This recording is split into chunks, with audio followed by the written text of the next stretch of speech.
Le 21-12-2012, le jour de la fin du monde, toutes les filles porteront les moon boots avec le barésie et l'animal mort. Oui, c'est très important que je sois là.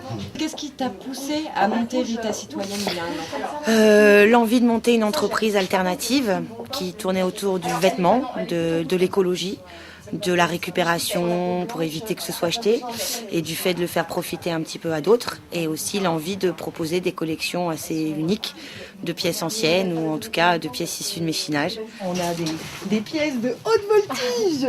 On a rentré du Patrick Cox, donc grand moment quand même, regarde, grand moment. Et on a surtout de l'orfèvre, en l'occurrence du Christian Dior. Alors pourquoi Rita Citoyenne?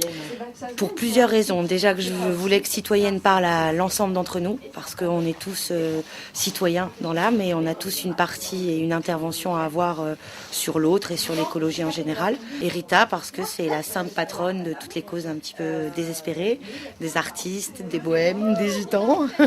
Donc je trouvais que ça sonnait plutôt de bon augure que de se voir bénir, par Sainte Rita.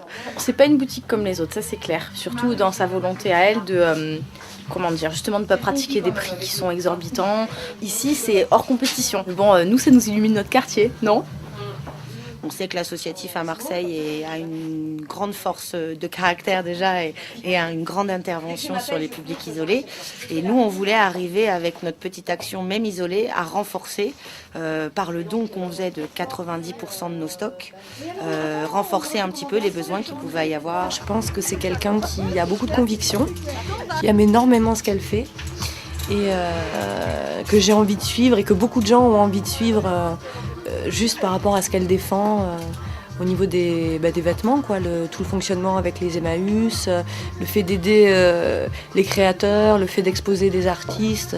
Des gens font des achats, mais en même temps, ils aident des gens en difficulté financièrement. Donc c'est une chaîne, quoi. C'est une chaîne positive. Ce n'est pas qu'une boutique, c'est un lieu de fiesta incommensurable. Assez.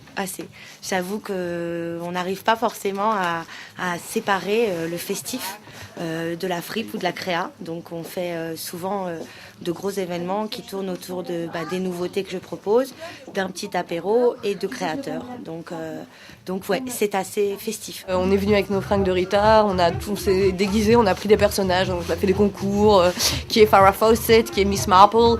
Moi personnellement, j'ai fait la starlette avec un animal mort et ensuite je me suis déguisée en chanteuse de Rita Mitsuko.